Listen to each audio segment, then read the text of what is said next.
Hola a todos, hoy decidimos adentrarnos en uno de los 170 museos que existen en la imponente Ciudad de México. El día de hoy les presentaremos el Museo Nacional de la Revolución. Sin más preámbulo, comencemos. Para llegar hasta este recinto, el método de transporte más eficiente y cercano es el metro de la línea número 2, la estación Revolución. Saliendo caminas escasas 3 cuadras que en tiempo estimado son 5 minutos. Al llegar a la explanada principal te sorprenderá la colosal estructura del Monumento a la Revolución, que cuenta con una altura de 67 metros. Es una edificación que no pasa nada desapercibida. En la grandiosa explanada, a menudo puedes encontrar que se están desarrollando eventos culturales por parte del gobierno de esta ciudad. Al caminar hacia la parte poniente de la edificación, encontraremos la entrada hacia el museo. Curiosamente, este día domingo el ingreso fue totalmente gratuito. Sin embargo, la entrada al mirador en la cúpula del monumento tiene un costo. Siguiendo el camino el cual nos va dirigiendo hacia un nivel de suelo más abajo que el de la plaza, encontramos la primera sala del museo. Aquí vamos a hallar la historia sobre lo que implicaría realizar el Palacio Legislativo, hoy en día solo edificada la cúpula que conocemos como Monumento a la Revolución. Encontraremos algunas revistas y documentos gubernamentales que en ese momento informaban la construcción y planificación del Palacio Legislativo. Lo sorprendente en esta sala es una réplica a escala de proyecto de lo que iba a ser el Palacio Legislativo. El concurso internacional para el diseño del Palacio Legislativo, que fue promovido por el presidente Porfirio Díaz y su gobierno, pretendía ser un edificio icónico de la modernidad política del régimen para destacar la posición de México frente a la comunidad internacional, en esta ocasión con motivo de la conmemoración del centenario de la independencia. En 1897, la Secretaría de Comunicaciones y Obras Públicas organizó un concurso internacional para el proyecto de la futura sede de la Cámara de Diputados y Senadores en un terreno de 10.000 metros cuadrados, al centro de la que sería la Plaza de la República. Se recibieron 56 propuestas de los arquitectos más prestigiosos del mundo. El primer lugar fue declarado desierto y el segundo se halló con un empate entre 3 proyectos. Meses más tarde se anunció que el tercer lugar obtenido por el señor Pier Paolo Quaglia era el elegido para ejecutarse. Sin embargo, había fallecido antes de esta decisión, por lo que se optó dar concluido el concurso y el proyecto se encargó a uno de los miembros del jurado y fue al señor Don Emilio Donde. Emilio, por ser parte del jurado, fue criticado y cuestionado, por lo que decidió renunciar a este proyecto y se optó por el del francés Émile Bernard. El proyecto de Émile Bernard para el Palacio Legislativo se caracterizó como toda su obra de esa época por un estilo ecléctico renacentista y una simetría casi absoluta, pero con soluciones propias y audaces. En el centro de la cruz se encontraba el Salón de Pasos Perdidos, coronado por una imponente doble cúpula, la exterior de 30 metros de diámetro por 62 de altura. La planta principal del palacio estaba elevada 6 metros. El vestíbulo daba acceso a sendas escaleras monumentales y al Salón de Pasos Perdidos, el cual se conectaba a su vez con la Cámara de Diputados, ubicada al fondo del eje longitudinal con el Senado, dispuesto del lado izquierdo del eje transversal y del lado derecho con la biblioteca.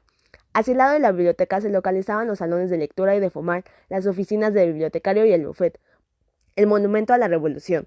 La estructura fue abandonada y optó en un momento por demolerla. Sin embargo, se hizo la propuesta de que se aprovechara y se convirtiera, con trabajos de restauración y adaptación que duraron 5 años, en lo que quedaría construido lo que hoy conocemos como Monumento a la Revolución, que a su vez es un mausoleo, pues dentro de sus pilares descansan los restos de próceres revolucionarios como Francisco I. Madero, Venustiano Carranza, Francisco Villa, Plutarco Elías Calles y Lázaro Cárdenas. Después de conocer la historia de lo que pudo haber sido nuestro Palacio Legislativo, nos encaminamos al primer pasillo del museo, donde podemos notar en una pared la espléndida fotografía de Pancho Villa como caudillo fugitivo.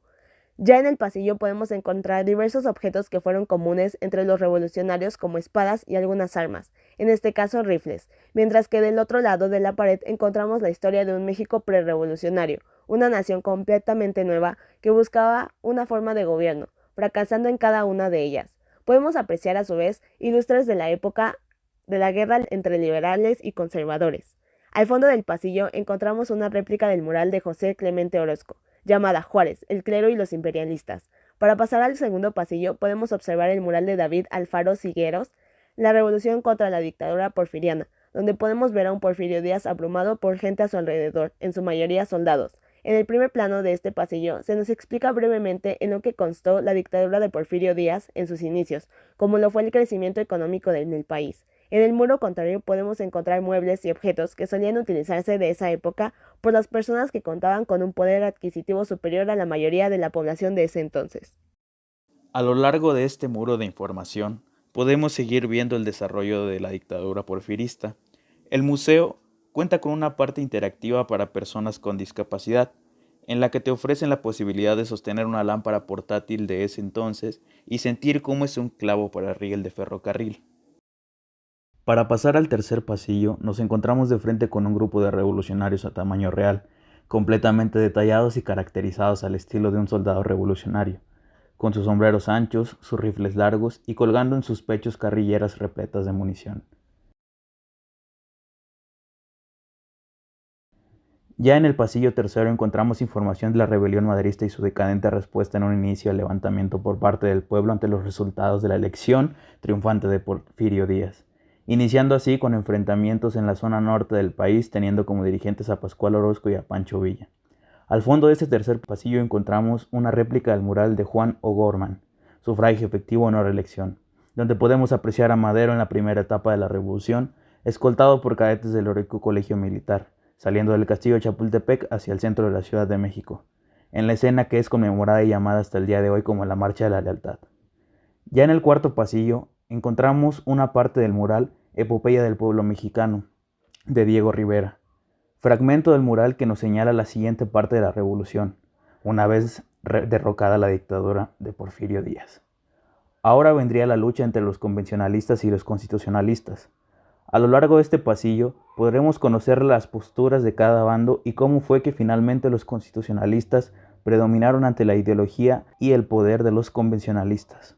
Del otro lado del muro podemos apreciar manuscritos, armas y vestimentas de origen militar de esta etapa revolucionaria. También podemos conocer la lucha zapatista en el sur del país, así como la influencia que tuvo ante la población que exigía al gobierno un reparto inmediato de tierras para su uso y aprovechamiento agrícola, ganadero y social.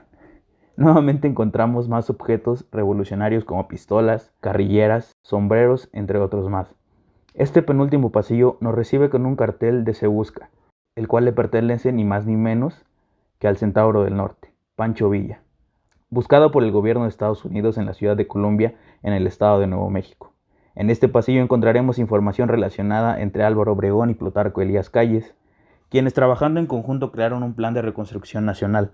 Apoyado por Álvaro Obregón, Elías Calles sería después elegido presidente de México en 1924. Sería reconocido como jefe máximo de la revolución. En este último pasillo encontraremos al que la historia ha juzgado como uno de los mejores presidentes de México, Lázaro Cárdenas, quien fue en su momento apoyado por Elías Calles para continuar con su maximato, de quien en la pequeña exhibición solo podemos encontrar fotos de momentos en su gobierno y resaltando el compromiso que tenía con el pueblo de cumplir con lo plasmado en la Constitución de 1917, logrando así un presidencialismo pleno. Todo esto para cumplir con un plan sexenal y su promesa de campaña, las jornadas agraristas. Agradecemos que nos acompañaran durante esta exploración al Museo Nacional de la Revolución. Espero hayan disfrutado y aprendido un poco sobre lo que nos ofrece este recinto lleno de historia, política y cultura. Hasta la próxima.